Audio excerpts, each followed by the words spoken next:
હરામખોર, કોણ છે આ રસીઓ જેના તું સપના જોઈ રહી છે? બોલ. માં, તું મારા પગમાં બેડીઓ પહેરાવીને મને કેદ તો કરી શકીશ, પણ મારા સપનાઓમાં તારો કોઈ પહેરો નહીં હોય. અરે આ દુર્ગાની દાનત તું જાણતી નથી. હું તારા એવા હાલ કરીશ કે તું એના સપના જોવાનું પણ ભૂલી જઈશ, સમજી? એ તારી ભૂલ છે. ભૂલની ભૂલામણીમાં મને ભરમાવી તું મારા હાથમાંથી છટકી નહીં શકે, નાલાયક. દીકરીને નાલાયક કહી તું કયા ભાવે છૂટીશ માં? માં? અરે તું મારી દીકરી નથી ને, હું તારી સગી માં નથી. અને ખબરદાર જો તારી જીભે આજ પછી માં જેવો શબ્દ મારા માટે આવે છે તો તારી જીભ ઉપર ધગધગતા દામ દઈ તારું જડમું છીવી નાખીશ. ચાલુ દીકરી, ચાલુ. અભાગણી, તો આ હવેલીના એટા વાસણ માંજવાનું જ લખાયેલું છે, અને જ્યાં સુધી હું જીવતી બેઠી છું ત્યાં સુધી તારો જીવ મારી મુઠ્ઠીમાં છે, સમજી?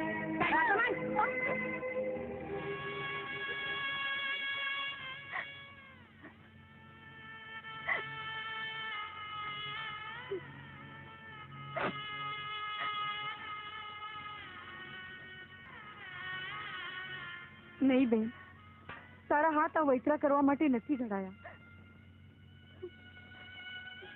ઘડનારાએ તો મારા ભાગ્યમાં ભમરો, અંતરમાં આગ, આંખોમાં આંસુ જ લખ્યા છે. સુખ તો હવે મારા માટે સપના સમાન છે. અમથી નહીં સોનલ, નહીં. દુઃખના વાદળ ઘેરાયા પછી સુખની વાદળી વરસે છે. હવે તો પાટડી ઉપરથી એ વિશ્વાસ ઉઠી ગયો છે. પેલા તો એ પણ પ્રીતમને સંદેશો પહોંચાડી દેતી હતી. હવે હરિશંકર એ કામ કરશે. મેં તારો સંદેશો લઈને હરિશંકરને શિવાના ગામે મોકલી દીધો છે. હવે તો બસ એ જ મારો સહારો છે. જીવનભર એ જ મારી પૂજા, એ જ મારી પ્રાર્થના છે. પવિત્ર મનથી કરેલ પૂજા પાઠ ને પ્રાર્થના કદી ખાલી નથી જતી. ઈશ્વર એનો બદલો આપવો જ પડે છે. ઈશ્વર પાસે પૂજા કરીને શું માંગ્યું? એક કુંવારી કન્યા શિવજીને શા માટે પૂજે?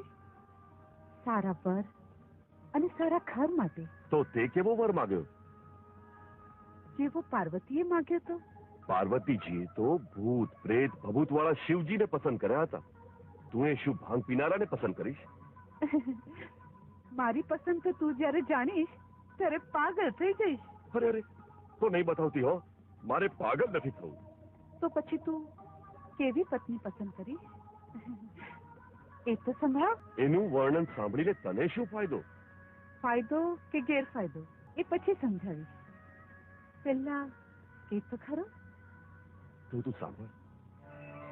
સરસ બદન ચંદ્ર વદન, સદન તેજ વાળું, લાલ લાલ શ્યામ બાલ, તિલડી ભાલ ભાળું, મુખ હિંસત ડબલ દંત, ખંત થી ગણાય, સ્નેહ સરસ કનક કળશ, છાતીએ છુપાય, ઉદર ઉપર અજબ નાભી નિરખી પ્રેમ આવે, કદળી સ્તંભ સઘળી છંગ અવર ના ચડાય, હંસ ગમની રસિક રમણી, પતિવ્રતા સગુણી, પૂર્વના જો હોય પુણ્ય તો મળે એવી સલૂની.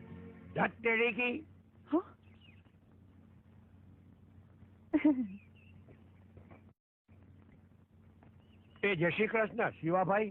જય શ્રી કૃષ્ણ. હા માં, લોટ આપો. અરે હું લોટ વાળો શિવશંકર નથી. મારું નામ હરિશંકર. હરિશંકર? અરે હરિશંકર નહીં, હરિશંકર. હરિશંકર. હા ઓહ. જટ શું કામે આવ્યા હતા? અરે હું તમને એક સંદેશો દેવા આવ્યો છું સોનલનો. સોનલનો સંદેશો? હા, એને કહેવડાવ્યું છે કે આજે છે ને બદલાવાળી વાવે ઈ તમને મળશે, તમારી વાટ જોશે. સોનલ વાત જોશે? ધટેડીકી. લો મહારાજ, લોટ લઈ લો. અરે ધટેડીકી. અરે આજે હું લોટ નહીં લઉં, આજે તો લાડવા જમીશ, લાડવા. લાડવા? હા હા. માં, આ તો આપણા મોંઘેરા મહેમાન છે. હા. હવે મહેમાન છે નો, રોજ તો લોટનું તુંબડું લઈને ઉભો હોય. અરે રે ધટેડીકી. અરે માં, આ શિવશંકરનો ભાઈ હરિશંકર છે. હા, હરિશંકર. આ છે ને તે મારે માને બાપ એક જ, પણ બીજી માને છે તે બે લડુ આવે, અને મારી માને તેલડું આવ્યું. હરિશંકર, શિવશંકર અને દયાશંકર રવિન્દ્ર દવે. ધટેડીકી. સરસ બદન ચંદ્ર બદન સદન તેજ ધાળું, લાલ ગાલ શ્યામ બાલ, ટીલડી ભાલ ભાળું, મુખ હિસત ધવલ દંત ખંત થી ગણાય, સ્નેહ સરસ કનક કળશ છાતી એ છુપાય. બેટા રૂપા, હમ? બાપુ? ક્યાં ખોવાઈ ગઈ હતી? એ તો હું એમ જ. જાણું છું દીકરી કે આટલા મોટા ઘરમાં તું એ કંટાળી ગઈ છો. જો આ વીરસિંહે બખેડો ના કર્યો હોત તો તારા હાથ મેં ક્યારનાય પીળા કરી નાખ્યા હોત અને એનાય લગ્ન કરી નાખ્યા હોત. એના માટે તો વિરેન્દ્રસિંહની દીકરી સોનલના હાથનું મેં માગુએ નાખ્યું હતું. પણ સોનલ તૈયાર થશે? હવે તો એને કાકાના કાળા કરતૂતોની જાણ થઈ ગઈ હશે. સોનલ, રશિયાને મળવા જવાનો એક સરસ પ્લાન છે. શું છે? કેને જલ્દી? આ મારા કપડાં તું પહેરી લે અને તારા કપડાં હું પહેરી લઉં, પછી કોઈને જાણ નહીં થાય કે તું સોનલ છો. હા, પણ માને ખબર પડશે તો શું થશે તારું? તું મારી ચિંતા છોડી દે. સખી થઈ છો તો સખીપણાની કિંમત ન લગાવ. આમ ચાલ, જલ્દી ચાલ. દુર્ગા, અરે કહું છું સાંભળો છો? દુર્ગા, આવી ગયા તમે? જાઓ, 4 દિવસનું કઈ 8મે દિવસે આવ્યા છો. અરે જરા મારી વાત તો સાંભળો. નહીં નહીં નહીં નહીં, હું તમારી જોડે નહીં બોલું. તમારા રેસામણા રૂપ ઉપર તો હું મોહી પડ્યો છું. ચલો હટો, ખોટા પ્રેમના ભરમમાં અમને ભરમાવશો નહીં. અમારા કરતા તો તમને તમારી દીકરી વધુ વાલી છે. હમણાં જ મને પૂછો કે સોનલ. દીકરીની જાત છે એટલે ચિંતા તો થાય જ ને. અરે આમથી સોનલ ક્યાં છે? ઉપર છે. સુતી હશે બીજા. અને જુઓ, તમારા માટે એક ભેટ લાવ્યો છું, તમને બતાવું. હા? લો, તમે જેવો કીધો તો એવો જ હીરાનો હાર. પહેરો. આ હાર તો હું ત્યારે જ પહેરીશ ત્યારે તમે મને એક વચન આપશો કે જ્યાં હું સોનલના લગ્ન પાકા કરું ત્યાં તમે મંજૂર રાખશો. વિશ્વાસ ન હોય તો આપ્યું વચન.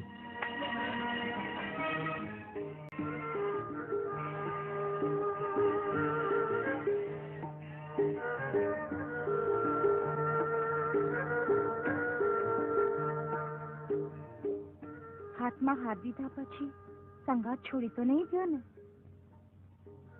જવાબ તો નથી જાણતો, પણ જ્યાં સુધી આ ખોડિયામાં જીવ હશે ત્યાં સુધી આ શિવો માત્ર એક જ નામનો જાપ કરતો રહેશે. સોનલ, સોનલ, મારી સોનલ. એના જવાબમાં સોનલ તમને એટલું જ કહેશે કે જીવ જાશે તો એ આવતા જન્મમાં સોનલનો આત્મા ભટકતો જ રહેશે, તમને છૂટતો રહેશે. તું તો આવતા જન્મની વાત કરે છે સોનલ. હું તો જન્મો જન્મનો સાથ જંખું છું. મારી કલ્પનાની કમાલ મૂર્તિ જેવી તું. સોનલ, જ્યારથી તું મને મળી છે ત્યારથી એક એક પલ માત્ર તારી કલ્પના કરી કાગળ ઉપર ચિતરી રહ્યો છું. આ રૂપની પાછળ તમે એટલા પાગલ થઈ ગયા છો? પાગલપણું વરા વિના પ્રેમ થતો નથી સોનલ. સલીમ પાછળ પાગલ થઈને અનારકલી દિવાલમાં ચણાઈ ગઈ. લૈલા પાછળ પાગલ થઈ મજનુએ પથ્થરોના માર ખાધા. રાંઝા પાછળ પાગલ થઈ હીરે ઝેર પીધું. અને હું પણ. નહીં નહીં, આપણે તો જીવતાના છે સાથે પીવાના છે. રૂપ અને રસના પ્યાલા એક જ હોટેથી કટકટાવાના છે. હરામખોર, મારું જ ખાઈને મારો જ નખો દોડવા બેઠી છે. બોલ ક્યાં ગઈ છે? મારો જીવ પણ લઈ લેશો તોય હું નહીં બતાવું. ઓ, તો હવે તારી જીભડી ચાલવા માંડી, તો હવે તો તારો જીવ લેવો જ પડશે. બોલ ક્યાં ગઈ છે? બોલ ક્યાં ગઈ છે? બોલ, જવાબ દે કહું છું. માં? ઓ, આવો પતરાણી, આજે તો તારા પહેલા પારખા થઈ જ જશે. દેશ બદલીને મને મૂર્ખ બનાવે છે. જોઉં છું કે આજ પછી તો ઘરની બહાર પગ કેમ મૂકે છે. ચાલો નાલાયક. માં, ચોર અને જુલમથી પ્રેમ કદી ડરતો નથી, સોનાની બેડીઓથી બંધાતો નથી, અને દુનિયાની 100 દીવારો તોડીને પ્રેમના પડઘા એના પ્રીતમ સુધી પહોંચી જાય છે. વાહ, એટલે પ્રેમમાં પાગલ થઈ તું હવે પડકાર ફેંકે છે. તો હવે પડકારનો જવાબ પણ તું જોઈ લે.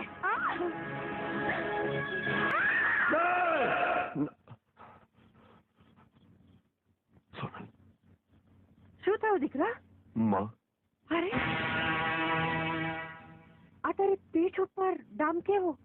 માં, જરૂર મારી સોનલને કોઈએ અગ્નિના ડામ દીધા છે. સોનલ?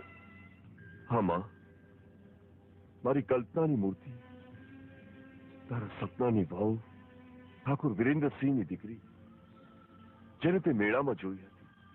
માં, અમારી તો જન્મો જન્મની ઓળખાણ છે. પૂનમને મેળે અમે મળ્યા અને પ્રેમની ગાંઠે બંધાઈ ગયા. પ્રેમ? બેટા, મને તો તમારો પ્રેમ ઈશ્વરી ચમત્કાર દેખાય છે. નહીં તો આગ ક્યાં ચંપાય અને અને અંગ તારું બળે એ કેમ બને? બને માં, બને. હે પ્રભુ, મારી આહોમાં એવી તો અસર થઈ જાય કે જ્યારે હું અહીં આ ભરું ત્યાં એને ખબર થઈ જાય. આ બધું જ મારા કારણે થયું છે, અને એની સજા સોનલ અને શિવ ભોગવી રહ્યા છે. જો અમથી ભાગ્યમાં માઠી દશા ચાલતી હોય ને તો નિર્દોષ માણસને સજા ભોગવવી પડે છે. એમાં તું શું કરવાની? હું કંઈ પણ કરીશ, પણ એ બંનેને મેળવીને જ રહીશ. મને લાગે છે કે તું પ્રેમની પંચાયતમાં પડી ગઈ છો. અરે, એ તો તમે પ્રેમમાં પડો ને પછી ખબર પડે કે પ્રેમ કોને કહેવાય છે. હવે મારા પ્રેમમાં પડવાની વાત તો પછી જોઈ જશે, પણ અત્યારે હું તને જે વાત કરું ને એ બરાબર કાન દઈને સાંભળ. જો સોનલના લગ્ન એની માએ વીરસિંહ સાથે નક્કી કર્યા છે, અને આ ખબર મને મારા ભાઈ શિવશંકરે આપ્યા છે. અરે, પણ વીરસિંહ તો જેલમાં છે.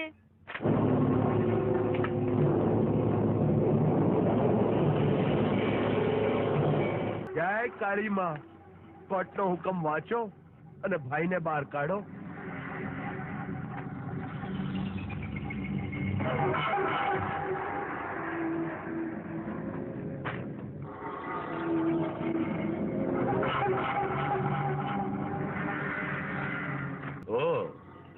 તો તમે એને બેલ ઉપર છોડાવવાનો ઓર્ડર લઈને આવ્યા છો, પણ એનાથી એવું માનવાની ભૂલ નહીં કરતા કે એની પોલીસ તપાસનો અંત આવી જાય છે.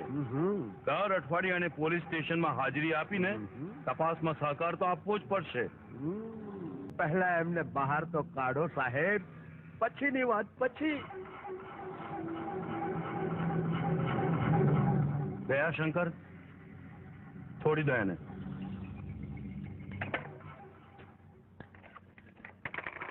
પધારો, બહાર પધારો આરોપી શ્રી. વાલદાર, હા, પોલીસના કૂતરાને સહારે તે મને પકડ્યો તો ને? ફરજ હતી. તને જો કૂતરાને મોત ન મારું તો મારું નામ વીરસિંહ નહીં. જુઓ, કૂતરાના 3 પ્રકાર હોય છે. એક ભસતા કૂતરા, એક કરડતા કૂતરા, ત્રીજા હડકાયા કૂતરા. ભસતા કૂતરા કદી કરડતા નથી અને કરડતા કૂતરા કદી ભસતા નથી, અને હડકાયા કૂતરાને ગોળીએ કેમ દેવા પોલીસ ખાતું સારી રીતે જાણે છે. સમજ્યા કાયરસિંહ? મારું નામ કાયરસિંહ નહીં, વીરસિંહ છે. હું શૈતાનસિંહનો વંશજ છું. તો મારું નામ દયાશંકર રવિન્દ્ર દવે છે અને હું પરશુરામનો વંશજ છું. ચાલ ભાઈ વીરસિંહ, हाथी तो चलता भला और कुत्ता भसता भला. जय श्री राम. चल चल. मुख में राम, बगल में छुरी. जय श्री राम. જતા જતા એક વાત સાંભળતા જાઓ ઠાકુર સાહેબ કે પોલીસ સ્ટેશનની અંદર પોલીસ કર્મચારીની વિરુદ્ધ કરેલી આ ગુસ્તાખી માટે તમારે ભારે કિંમત ચૂકવવી પડશે.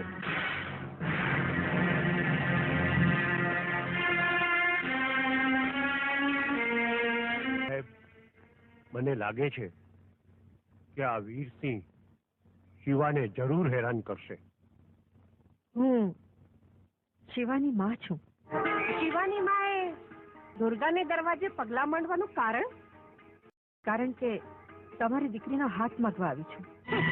મારી દીકરીનો હાથ માંગતા પહેલા વિચાર તો કરવો તો કે ક્યાં ઊંચી હવેલીમાં રહેનાર મારી દીકરી અને ક્યાં ખખડી ગયેલ ખોરડામાં રહેનાર તમારો દીકરો. ખોરડું ખખડે તો એ ખાનદાન છે દુર્ગા દેવી. ખાનદાનીના મુઠ્ઠી દાડિયા પણ આ જમાનામાં ના આવે. ખાનદાનીની કોઈ કિંમત ના હોય દુર્ગાબેન. ખરેખરી ખાનદાની તો એને કહેવાય કે અજાણ્યો માણસ જો આંગણે આવે તો પહેલા એને આવકાર આપી ને એનો આદર કરે. આદર એનો કરાય જે બરાબરીનો હોય. અરે હાથી હવેલીમાં શોભે, ગાય ગોંદરે શોભે અને બળદની જોડ વેલડામાં શોભે. તમે જો ઈચ્છશો તો વેલડું જોડી મારો દીકરો તમારી દીકરીને પરણવા આવશે. પરણવાની વાત કરતા પહેલા તમે તમારી ઓકાતને ઓળખી લો, નહીં તો નોકરને બોલાવી તમને બહાર કાઢવા ધક્કા દેવા પડશે. ધક્કાની ધાક ન દેખાડો દુર્ગાબેન. દુનિયામાં દિવાલ બનીને દુઃખ ઊભું કરવા જશો તો પ્રેમના પ્રહારથી પડી જશે. પ્રેમ? કોના પ્રેમની વાત કરો છો? તમારી દીકરીના. એના અંતરના અરમાનોમાંથી આગની જ્વાળાઓ ભડકી અને આપણને જલાવી દે. એના અંતરના અરમાનોમાંથી આગની જ્વાળાઓ ભડકી અને આપણને જલાવી દે એ પહેલા જ અગ્નિની સાક્ષી એ બંનેના ફેરા ફેરવી દે. ફેરા ફરવાનો મનસૂબો લઈને આવ્યા હો તો પાછા ફરી જાઓ અને તમારા દીકરાને સમજાવો કે વેરનું વાવેતર ન કરે, નહીં તો ઝેરના ફળ લાગશે. ને વેર ઝેરના વંટોળમાં જિંદગી ઝપાટે ચડી જશે તો પછી મુઠ્ઠી હાડકા મનવાય મુશ્કેલ થઈ જશે. મુશ્કેલી ઊભી થાય એ પહેલા મારા જ દેખાડવા આવી પડશે. પણ તમને તો અભિમાનના ઘેન ચડ્યા છે. અરે હું તો હરખેથી તમારી દીકરીનો હાથ માંગવા આવી હતી. હવે જે દી મારો દીકરો આવશે તે દી તમારી સામે દીકરીને ન ઉપાડી જાય તો એ મારા પેટનો નહીં. જતા જતા મારી એક વાત સાંભળતા જાઓ શિવાની માં. મારી દીકરી કોઈ પાંખો ફફડાવતું પારેવું નથી કે જાણ નાખી એને કોઈ ઝડપી લે. હું એના માથે લોઢાના પહેરા બેસાડીશ. વખત આવીને વિષ લઈને મારી નાખીશ. પણ તમારા દીકરા સાથે તો ફેરા નહીં ફેરવું. અભિમાનથી બોલેલા બોલ જે દી પાછા લેવા પડે તે દી થૂકેલું ગળવા જેવું થાય છે. એટલું યાદ રાખજો વેવાણ.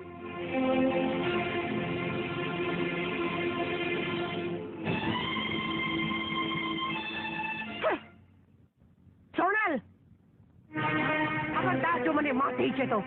હું જાણું છું તારી માથે જોબનના ગુલાલ ઉડી રહ્યા છે, પણ એ ગુલાલ હું ગમે ત્યાં આવવા નહીં દઉં. તને પરણાવવાનું ઠામ ઠેકાણું હું નક્કી કરીશ. અને હું ના પાડી દઉં તો હું તારા વાળ પકડી પરાણે ચોરીએ ચડાવી દઈશ. અને એ ના ભૂલતી કે હું તારી સાવકી માં છું અને સાવકી માનું વેણ વળટવાની કોશિશ કરીશ તો હું તને જીવતી નહીં છોડું. ને હું જીવ જાશે તો એ શિવાનું નામ નહીં છોડું. તો હું ચંડિકા બની શિવાને પગ નીચે ન પછાડું તો મારું નામ દુર્ગા નહીં. શિવા, આટલા દિવસ થઈ ગયા પણ એક વાત હું તને પૂછી ના શકી.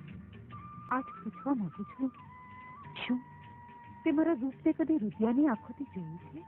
અરે હું તો તને રોજ રુદિયાની આંખોથી જ જોઉં છું રૂપા. તને તો મેં મારા મનડાના મહેલની ઊંચી અટારીએ દેખાડી છે. અરે તું તો ઉગતા સૂરજની સોનેરી રૂપાળી સવાર લાગે છે. બાગોની મહેકથી મીઠી બહાર લાગે છે. મારા મનના વાલપના ઉગતા વમળનો વિચાર લાગે છે.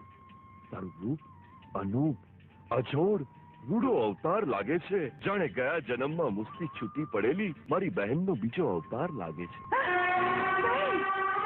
શિવા, શું થયું રૂપા? મારી પૂજા, પ્રાર્થના ને પ્રેમનો તે આ જવાબ દીધો? એટલે મેં તો તને પ્રિયતમ માનીને પૂછ્યો તો, ભગવાન માનીને ભજ્યો તો, ને વર માનીને વહાલ કર્યું હતું. ના ના રૂપા, આવું બોલીને પાપમાં ન પડ. મેં તો તને કદી આવી કૂડી નજરે જોઈ નથી. બેન માનીને હેત કર્યા છે. અરે ગાંડી તે જો મારી વાતનો અવળો અર્થ લીધો હોય તો ભૂલી જા. લે રાખડી બાંધ આ હાથે. જીવનભર તારી રક્ષા કરીશ. આટલી મોટી શિક્ષા આપીને રક્ષા કરવાનું વચન આપે છે?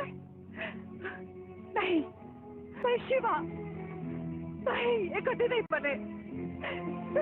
રૂપા